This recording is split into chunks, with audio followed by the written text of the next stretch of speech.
अस्सलाम वालेकुम दोस्तों, मैं ਤੁਹਾਡਾ ਭਰਾ ਮੀਆਂ ਮੁਹੰਮਦ ਅਫਜ਼ਲ ਬੱਟੂ ਤੇ ਤੁਸੀਂ ਵੇਖਦੇ ਪਏ ਹੋ ਡਿਜੀਟਲ ਕਿਸਾਨ ਪਾਕਿਸਤਾਨ ਤੇ ਕਿਸਾਨ ਵੀਰ ਭਰਾਓ ਤੁਹਾਡੇ ਵਾਸਤੇ ਜਨਾਬ ਨਵਾਂ ਤੋਹਫਾ ਲਿਆਂਦਾ ਹੈ ਤੇ ਮੀਆਂ ਸਾਹਿਬ ਸਾਡੇ ਨਾਲ ਮੌਜੂਦ ਹੈਗੇ ਨੇ। ਮੀਆਂ ਇਮਤਿਆਜ਼ ਬੱਟੂ ਸਾਹਿਬ, ਮੀਆਂ ਸਾਹਿਬ ਦੱਸੋ ਇਹਦੇ ਵਿੱਚ ਕੀ ਖੂਬੀਆਂ ਨੇ ਤੇ ਇਹ ਕੀ ਸ਼ੈ ਹੈ? ਇਹਦੀਆਂ ਜੀ ਖੂਬੀਆਂ ਤੇ ਪਹਿਲੇ ਮੈਂ ਵੀ ਵੀਡੀਓ ਦੱਸੀਆਂ ਹੋਈਆਂ ਨੇ, ਉਹਦੇ ਨਾਲ ਆਪਾਂ ਜੀ ਇਹਦੀ ਪਰਫਾਰਮੈਂਸ ਵੀ ਚੈੱਕ ਕਰਵਾਈ ਸੀ। ਇਹ ਜਨਾਬ ਹੈਗਾ ਜੀ ਸਲੱਜ ਪੰਪ, ਇਹ ਇਹਦਾ ਹੈਂਡਲ ਹੈ ਤੇ ਇਹ ਚੈੱਕ ਕਰੋ, ਬੜਾ ਵਜ਼ਨੀ ਪੰਪ ਹੈ ਤੇ ਇਹ ਜਨਾਬ ਮੀਆਂ ਸਾਹਿਬ ਹੈਗਾ ਜੀ ਗੰਦੇ ਪਾਣੀ ਨੂੰ ਕੱਢਣ ਵਾਸਤੇ। ਅੱਛਾ, ਮਤਲਬ ਵੈਸੇ ਤੇ ਜਿੰਨੇ ਵੀ ਪੰਪ ਹੁੰਦੇ ਨੇ ਚੰਗਾ ਪਾਣੀ ਕੱਢਦੇ ਨੇ, ਇਹ ਜਨਾਬ ਗੰਦਾ ਪਾਣੀ ਕੱਢਦਾ। ਗੰਦਾ ਪਾਣੀ ਕਿਸ ਤਰ੍ਹਾਂ ਕੱਢਦਾ ਜੀ? ਮਿਸਾਲ ਦੇ ਤੌਰ ਤੇ ਤੁਸੀਂ ਕੋਈ ਘਰ ਬਣਾਉਂਦੇ ਪਏ ਹੋ, ਕੰਸਟਰਕਸ਼ਨ ਸਾਈਟ ਹੈਗੀ ਹੈ ਜਾਂ ਕੋਈ ਕੋਠੀ ਬਣਦੀ ਪਈ ਹੈ, ਕੋਈ ਪਲਾਜ਼ਾ ਬਣਦਾ ਪਿਆ ਹੈਗਾ ਤੇ ਉੱਥੇ ਜਿਹੜਾ ਜੀ ਪਾਣੀ ਇਕੱਠਾ ਹੋ ਜਾਂਦਾ ਹੈ, ਪਾਣੀ ਨੂੰ ਕੱਢਣ ਵਾਸਤੇ ਜਨਾਬ ਇਹ ਸਲੱਜ ਪੰਪ ਜਾਂ ਮੱਡ ਪੰਪ ਇਸਤੇਮਾਲ ਹੁੰਦਾ ਹੈ, ਜਿਹੜਾ ਕਿ ਚਿੱਕੜ ਵਾਲਾ ਗੰਦਾ ਪਾਣੀ ਜਿਹੜਾ ਜੀ ਉੱਥੋਂ ਕੱਢ ਦਿੰਦਾ ਹੈ। ਉਹਦੇ ਨਾਲ ਜਦੋਂ ਮੌਨਸੂਨ ਦਾ ਸੀਜ਼ਨ ਆਉਂਦਾ, ਬਾਰਿਸ਼ਾਂ ਹੁੰਦੀਆਂ ਨੇ, ਬਾਰਿਸ਼ਾਂ ਤੁਸੀਂ ਅਕਸਰ ਵੇਖਿਆ ਕਿ ਹਾਊਸਿੰਗ ਸੁਸਾਇਟੀਆਂ ਵਿੱਚ ਜਿਹੜਾ ਨਾ ਜਿਹੜੀ ਥਾਂ ਨੀਵੀਂ ਹੋਵੇ, ਪਲਾਟ ਵਿਹਲਾ ਪਿਆ ਹੋਵੇ, ਉੱਥੇ ਵੀ ਪਾਣੀ ਇਕੱਠਾ ਹੁੰਦਾ ਹੈ।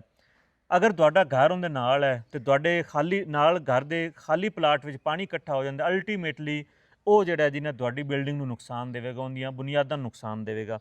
ਤੁਸੀਂ ਸਿਰਫ ਜੀ ਉੱਥੇ ਪੰਪ ਰੱਖਣਾ, ਬਟਨ ਨੱਪਣਾ, ਇਹ ਜਨਾਬ ਮਿੰਟਾਂ ਵਿੱਚ ਮਤਲਬ ਪਾਣੀ ਦੇ ਹਿਸਾਬ ਨਾਲ ਕਿੰਨਾ ਪਾਣੀ ਹੈਗਾ ਉਸ ਪਾਣੀ ਨੂੰ ਜਿਹੜਾ ਗੰਦੇ ਪਾਣੀ ਨੂੰ ਉੱਥੋਂ ਡਿਸਪੋਜ਼ ਆਫ ਕਰ ਦੇਵੇਗਾ। ਮੀਆਂ ਸਾਹਿਬ ਜਿਸ ਤਰੀਕੇ 2 ਸਾਲ ਪਿੱਛੇ ਚਲੇ ਜਾਈਏ ਤਾਂ ਬਾਰਿਸ਼ਾਂ ਆਈਆਂ ਸਨ ਤਾਂ ਸਾਹਮਣੇ ਵਾਲਾ ਆਪਣਾ ਜਿਹੜਾ ਕਿਲਾ ਹੈ, ਹਾਂਜੀ, ਬਰਸੇਮ ਹੈਗੀ ਸੀ, ਉਹ ਬਰਸੇਮ ਜਨਾਬ ਸੜ ਗਈ ਆਈ ਕਿਉਂਕਿ ਪਾਣੀ ਨਿਕਲਿਆ ਨਹੀਂ, ਉਹਦੀ ਨਿਕਾਸੀ ਦੀ ਜਗ੍ਹਾ। ਅਗਰ ਆਪਾਂ ਇਸ ਤਰ੍ਹਾਂ ਦਾ ਪੰਪ ਯੂਜ਼ ਕਰਨੇ ਆ ਫਿਰ ਤੇ ਮੌਜਾ ਹੀ ਮੌਜਾ। ਮਸਲਨ ਅਗਰ ਆਪਣੇ ਕੋਲ ਪੰਪ ਹੁੰਦਾ ਉਸ ਟਾਈਮ ਆਪਾਂ ਉੱਥੇ ਰੱਖਣਾ ਸੀ, ਇਹਦੇ ਅੱਗੇ ਪਾਈਪ ਜਿਹੜਾ ਜੀ ਲਾਉਣਾ ਸੀ ਤੇ ਉਹਨੂੰ ਜਨਾਬ ਕਿਸੇ ਖਾਲੇ ਖੂਲੇ ਸੁੱਟ ਦੇਣਾ ਸੀ, ਇਧਰ ਜਨਾਬ ਬਟਨ ਛੱਡਣਾ ਸੀ ਤੇ ਇਹਨੇ ਜਨਾਬ ਸਾਰਾ ਜਿਹੜਾ ਪਾਣੀ ਹੈ ਉੱਥੋਂ ਵੇਲੇ ਸਿਰ ਕੱਢ ਕੇ ਬਾਹਰ ਮਾਰਨਾ ਸੀ।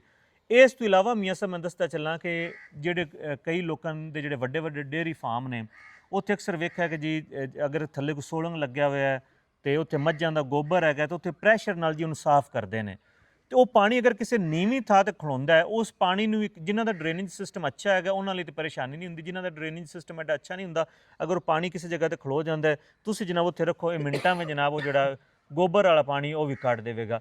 ਯਾਨੀ ਇਹਦਾ ਕੰਮ ਹੀ ਜਿਹੜਾ ਜੀ ਚਿੱਕੜ ਗੋਬਰ ਮਿੱਟੀ ਵਾਲਾ ਪਾਣੀ ਜਿਹੜਾ ਜੀ ਉਹ ਕੱਢਣਾ। ਇਸ ਤੋਂ ਇਲਾਵਾ ਜਿਹੜੇ ਇੰਡਸਟਰੀਅਲ ਏਰੀਆਜ਼ ਹੁੰਦੇ ਨੇ, ਕੋਈ ਸਨਅਤ ਹੈਗੀ ਹੈ, ਕੋਈ ਦੂਸਰਾ ਉੱਥੇ ਕੋਈ ਫੈਕਟਰੀ ਹੈਗੀ ਹੈ, ਉਹਦਾ ਅਗਰ ਵੇਸਟ ਜਿਹੜਾ ਜੀ ਆਉਂਦਾ ਪਿਆ ਉਹ ਕਿਸੇ ਜਗ੍ਹਾ ਤੇ ਖਲੋਂਦਾ ਪਿਆ, ਤੁਸੀਂ ਉਹਨੂੰ ਅਗਰ ਡਿਸਪੋਜ਼ ਆਫ ਕਰਨਾ ਤਾਂ ਉੱਥੇ ਤੁਸੀਂ ਪੰਪ ਨੂੰ ਇਸਤੇਮਾਲ ਕਰ ਸਕਦੇ ਨੇ। ਅੱਛਾ ਮੀਆਂ ਸਾਹਿਬ, ਇਹ ਤਾਂ ਹੋ ਗਿਆ ਗੰਦਾ ਪਾਣੀ। ਜਿਸ ਤਰੀਕੇ ਮੀਆਂ ਸਾਹਿਬ ਆਪਣੇ ਲਾਨ ਹੈਗੇ ਨੇ ਤੇ ਤੁਹਾਡੀ ਵੀਡੀਓ 'ਚ ਆਪਾਂ ਵੇਖਿਆ ਜਿਹੜਾ ਖਾਲੇ 'ਚ ਆਪਾਂ ਰੱਖਦੇ ਦਾ ਤਜਰਬਾ ਕੀਤਾ ਹੈ, ਹਾਂਜੀ, ਉਹ ਹੀ ਪੈਂਪ ਆਪਾਂ ਆਪਣੇ ਲਾਨਾਂ 'ਚ ਲੈ ਆਨੇ। ਮਸਲਨ ਹੁਣ ਮੈਨੂੰ ਮੇਰਾ ਖਿਆਲ ਹੈ ਵੀ ਜੀ ਪਾਣੀ ਜਿਹੜਾ ਮਿੰਟਾਂ 'ਚ ਹੋ ਜਾਵੇਗਾ। ਨਹੀਂ, ਮੈਂ ਤੁਹਾਨੂੰ ਇੱਕ ਗੱਲ ਦੱਸਾਂ ਵੀ ਉਹਦੇ ਵਾਸਤੇ ਚਲੋ ਆਪਣੇ ਕੋਲ 3 HP ਦਾ ਹੈਗਾ। ਮਾਲੀਆਂ ਦਾ ਮਸ਼ਵਰਾ ਹੈਗਾ ਸੀ ਕਿ ਤੁਸੀਂ ਇੱਕ ਦਫਾ ਇਹਨੂੰ ਮਹੀਨੇ ਵਿੱਚ ਇੱਕ ਵਾਰੀ ਨਹਿਰ ਦਾ ਪਾਣੀ ਲਾਉਣਾ।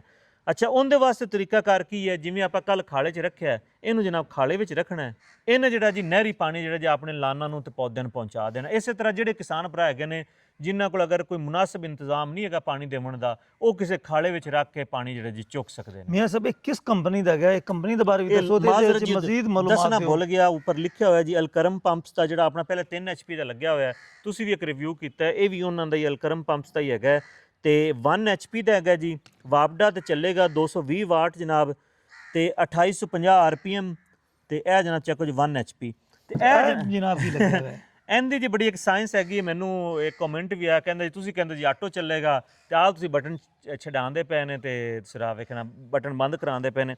ਇਹ ਜਨਾਬ ਇਹਦਾ ਆਟੋ ਸੁੱਚ ਹੈਗਾ, ਉੱਚਾ ਰਹੇਗਾ ਤੇ ਚੱਲੇਗਾ, ਥੱਲੇ ਹੋਵੇਗਾ ਤੇ ਬੰਦ ਹੋ ਜਾਵੇਗਾ। ਉਹਦੀ ਵਜ੍ਹਾ ਹੈਗੀ ਹੈ ਕਿ ਮਸਲਨ ਤੁਹਾਡੀ ਬੇਸਮੈਂਟ ਹੈਗੀ ਹੈ, ਬੇਸਮੈਂਟ 'ਚ ਤੁਸੀਂ ਕੋਈ ਇਹੋ ਜਿਹੀ ਜਗ੍ਹਾ ਹੈ ਕਿ ਜਿੱਥੇ ਕਿ ਪਾਣੀ ਜਿਹੜਾ ਜੀ ਇਕੱਠਾ ਹੋ ਜਾਂਦਾ ਹੈ, ਕੋਈ ਬਾਰਿਸ਼ ਦੀ ਵਜ੍ਹਾ ਨਾਲ ਜਾਂ ਕਿਸੇ ਹੋਰ ਵਜ੍ਹਾ ਨਾਲ, ਜਾਂ ਤੁਸੀਂ ਸਮਝੋ ਕਿ ਬੇਸਮੈਂਟ 'ਚ ਗਟਰ ਹੈਗਾ। ਲੋ ਜੀ, ਇਹ ਬੜੀ ਅਹਿਮ ਗੱਲ ਹੈਗੀ, ਪਿਛਲੀ ਵਾਰੀ ਮੈਂ ਮਿਸ ਕਰ ਗਿਆ। ਕਈ ਲੋਕ ਹੈਗੇ ਨੇ ਜਿਨ੍ਹਾਂ ਨੇ ਬੇਸਮੈਂਟ 'ਚ ਅਗਰ ਗਟਰ ਬਣਾਏ ਹੋਣ ਤਾਂ ਉਹ ਇਹੋ ਜਿਹੇ ਪੰਪ ਇਸਤੇਮਾਲ ਕਰਦੇ ਨੇ। ਇਹ ਜਨਾਬ ਪੰਪ ਵਿੱਚ ਰੱਖ ਦਿੰਦੇ ਨੇ, ਜਦੋਂ ਪਾਣੀ ਭਰਿੰਦਾ ਹੈ ਇਹ ਜੀ ਉਸ ਗੰਦੇ ਪਾਣੀ ਨੂੰ ਜਿਹੜਾ ਜੀ ਬਾਹਰ ਕੱਢ ਦਿੰਦਾ ਹੈ, ਠੀਕ ਹੋ ਗਿਆ। ਤੇ ਜਦੋਂ ਇਹ ਸੁੱਚ ਥੱਲੇ ਆ ਜਾਂਦਾ ਬੰਦ ਹੋ ਜਾਂਦਾ, ਜਦੋਂ ਫਿਰ ਉਹ ਭਰਿੰਦਾ ਹੈ ਇਹ ਜਨਾਬ ਆਟੋ ਸਟਾਰਟ ਹੋ ਜਾਂਦਾ। ਗੁੱਡ ਹੋ ਗਿਆ, ਮਾਸ਼ਾਅੱਲਾ ਜੀ। ਤੇ ਮੇਰਾ ਖਿਆਲ ਹੈ ਵੀ ਇਹ ਪਾਣੀ ਦੀ ਟੈਂਕੀ ਭਰਨੀ ਹੋਵੇ ਵੱਡੀ, ਉਹਦੇ ਵਾਸਤੇ ਵੀ ਆਸਾਨੀ ਹੋਵੇ, ਖਾਸ ਕਰ ਜਿਹੜੇ ਸੜਕਾਂ ਤੇ ਤਰਕੋ ਕਰਦੇ ਹੈਗੇ। ਹਾਂ, ਜਿਵੇਂ ਆਪਣੇ ਪਿਛਲੀ ਵਾਰ ਆਪਾਂ ਵੀਡੀਓ 'ਚ ਗੱਲ ਕੀਤੀ ਕਿ ਜਿਵੇਂ ਆਪਣੀ ਸੜਕ ਹੈਗੀ ਹੈ, ਗੱਟਾ ਬੜਾ ਹੁੰਦਾ, ਆਪਾਂ ਖਾਲੇ 'ਚ ਰੱਖਦੇ ਜੇ ਸਿਰਫ ਬਿਜਲੀ ਦੀ ਸਪਲਾਈ ਦਾ ਹੈ, ਉਹ ਅਗਰ ਤਾਰ ਲੰਮੀ ਹੋਵੇ ਬਸ ਖਾਲੇ 'ਚ ਰੱਖਦੇ ਜਾਈਏ। ਤਾਰ ਲੰਮੀ ਤੋਂ ਇਲਾਵਾ ਤਾਰ ਇੱਕ ਜਗ੍ਹਾ ਦੀ ਹੋਵੇ, ਪੈਪ ਲੰਬਾ ਕੱਪੜੇ ਵਾਲਾ ਇਸਤੇਮਾਲ ਕੀਤਾ ਤੇ ਉਹ ਜਿਹੜਾ ਹੁਣ ਜਿਵੇਂ ਆਪਣਾ ਪਾਈਪ ਹੈਗੇ ਤਕਰੀਬਨ ਕਨਾਲ 1.5 ਕਨਾਲ ਦਾ ਡਿਸਟੈਂਸ ਤੇ ਜਿਹੜਾ ਨਾ ਕਵਰ ਕਰ ਲੈਂਦਾ, ਮਤਲਬ ਤਕਰੀਬਨ 200 ਫੁੱਟ ਤੇ ਹੈ ਨਾ, ਇੰਨਾ ਹੈ ਖਾਦਮ। ਸਭ ਅਗਰ ਕੋਈ ਕਿਸਾਨ ਕਹਿੰਦਾ ਵੀ ਮੈਨੂੰ ਜਨਾਬ ਇਸ ਤਰ੍ਹਾਂ ਦਾ ਪੰਪ ਚਾਹੀਦਾ ਤੇ ਇਹ ਕਿੰਨੇ ਸਾਈਜ਼ਾਂ 'ਚ ਦਸਤਿਆਬ ਹੈਗੇ ਨੇ ਤੇ ਇਸ ਦੀ ਡਿਲੀਵਰੀ ਕਿੰਨੇ ਇੰਚ ਹੈਗੀ ਇਹ ਜਿਹੜਾ ਆਪਾਂ ਮੰਗਵਾਇਆ ਨਾ ਜੀ, ਇਹ ਹੈਗਾ 1 HP ਦਾ, ਜਿਵੇਂ ਕਿ ਮੈਂ ਦੱਸਿਆ। ਇਹ ਇਹਦੀ 1.5 ਪੌਣੇ 2 ਇੰਚ ਡਿਲੀਵਰੀ ਹੈਗੀ ਹੈ ਤੇ ਇਸ ਤੋਂ ਵੱਡੇ ਵੀ ਹੈਗੇ ਨੇ, ਮਤਲਬ ਤੁਹਾਡੀ ਜ਼ਰੂਰਤ ਦੇ ਮੁਤਾਬਕ। ਅਗਰ ਇੱਕ ਬੰਦੇ ਨੂੰ ਜ਼ਰੂਰਤ ਹੀ ਛੋਟੇ ਦੀ ਹੈ ਤਾਂ ਫਿਰ ਉਹ ਛੋਟਾ ਮੰਗਾਵੇਗਾ। ਇਹ ਵੇਖੋ ਨਾ, ਇਹਦਾ ਹੈਂਡਲ ਹੈ ਤੇ ਇਹਨੂੰ ਮੈਂ ਚੁੱਕਾਂ ਤਾਂ ਕਾਫੀ ਵਜ਼ਨੀ ਹੈਗਾ। ਜਿਨ੍ਹਾਂ ਦੀ ਜ਼ਰੂਰਤ ਥੋੜੀ ਹੈਗੀ ਉਹਨਾਂ ਵਾਸਤੇ ਇਹ ਬਿਹਤਰੀਨ 1 HP ਦਾ। ਇਸ ਤੋਂ ਵੱਡੇ ਵੀ ਹੈਗੇ ਨੇ, ਮਤਲਬ ਲੋਡ ਦੇ ਹਿਸਾਬ ਨਾਲ। ਲੋਡ ਦੇ ਹਿਸਾਬ ਨਾਲ ਵੱਡੇ ਵੱਡੇ, ਜਿਵੇਂ ਤੁਸੀਂ ਅਕਸਰ ਵੇਖੋ ਮੀਆਂ ਸਾਹਿਬ ਜਿਹੜੇ ਪਲਾਜ਼ੇ ਬਣਦੇ ਪਏ ਉਹਨਾਂ ਦੀ ਜਿਹੜੀ ਬੇਸਮੈਂਟ ਹੁੰਦੀ ਹੈ, ਤੁਸੀਂ ਵੇਖੋ ਜਦੋਂ ਬਾਰਿਸ਼ ਆਉਂਦੀ ਤਾਂ ਗੋਡੇ ਗੋਡੇ ਪਾਣੀ ਖੜਾ ਹੁੰਦਾ ਹੈ। ਇਹ ਉੱਥੇ ਬੜਾ ਜ਼ਬਰਦਸਤ ਹੈਗਾ। ਉੱਥੇ ਉਹ ਰੱਖਣ ਜਨਾਬ, ਜਾਂ ਬਾਰਿਸ਼ ਆਵੇ, ਬਲਕਿ ਅਗਰ ਬਿਜਲੀ ਦੀ ਸਪਲਾਈ ਹੋਵੇ ਤਾਂ ਨਾਲ ਹੀ ਜਿਹੜਾ ਜੀ ਪਾਣੀ ਉਧਰੋਂ ਬਾਰਿਸ਼ ਦਾ ਆਂਦਾ ਪਿਆ ਸੀ, ਉਧਰੋਂ ਇਹ ਬਾਹਰ ਜਿਹੜਾ ਜੀ ਕੱਢੀ ਡਿਸਪੋਜ਼ ਆਫ ਗੁੱਡ ਹੋ ਗਿਆ। ਤੇ ਅਗਰ ਕੋਈ ਦੋਸਤ ਇੰਟਰਸਟਿਡ ਹੈ ਤੇ ਇਹ ਕਿਸ ਜਗ੍ਹਾ ਤੋਂ ਮਿਲੇਗਾ? ਮੈਂ ਸਕਰੀਨ ਤੇ ਨੰਬਰ ਵੀ ਦਿੰਦਾ ਪਿਆ ਅਲਕਰਮ ਪੰਪਸ ਦਾ। ਵੈਸੇ ਇਹਨਾਂ ਦੇ ਹਰ ਸ਼ਹਿਰ ਵਿੱਚ ਡੀਲਰ ਮੌਜੂਦ ਹੈਗੇ ਨੇ। ਇੱਕ ਚੀਜ਼ ਮੈਂ ਦੱਸਾਂ ਮੀਆਂ ਸਾਹਿਬ, ਜਿਹੜਾ ਬੰਦਾ ਕਹਿੰਦਾ ਨੇ ਜਿਵੇਂ ਕਮੈਂਟ 'ਚ ਮੈਨੂੰ ਸਾਰੀ ਇਨਫੋਰਮੇਸ਼ਨ ਮਿਲ ਜਾਵੇ, ਇਹਦਾ ਮਤਲਬ ਉਹਦਾ ਸਿਰਫ ਐਵੇਂ ਨਾ ਚਸਕੇ ਵਾਲੀ ਗੱਲ ਹੁੰਦੀ। ਜਿਵੇਂ ਕਿ ਹੁਣ ਆਪਾਂ ਨੂੰ ਜ਼ਰੂਰਤ ਹੈ ਚੀਜ਼ ਦੀ, ਆਪਾਂ ਉਹਨਾਂ ਨੂੰ ਫੋਨ ਕਰਨੇ ਆ, ਜਦੋਂ ਵੀ ਕਿਸੇ ਚੀਜ਼ ਦੀ ਜ਼ਰੂਰਤ ਪੈਂਦੀ ਉਹ ਬਿਲਟੀ ਕਰਾ ਦਿੰਦੇ ਨੇ। ਜਿਵੇਂ ਆਪਣੀ ਬਿਲਟੀ ਹਵੇਲੀ ਲੱਖਾ ਆਈ ਹੈ, ਹਵੇਲੀ ਲੱਖਾ ਬਿਲਟੀ ਹੋ ਗਈ, ਉੱਥੋਂ ਚੀਜ਼ ਲੈ ਆਂਦੀ। ਇਸੇ ਤਰ੍ਹਾਂ ਇਹਨਾਂ ਦੇ ਹਰ ਸ਼ਹਿਰ ਵਿੱਚ ਡੀਲਰ ਮੌਜੂਦ ਨੇ।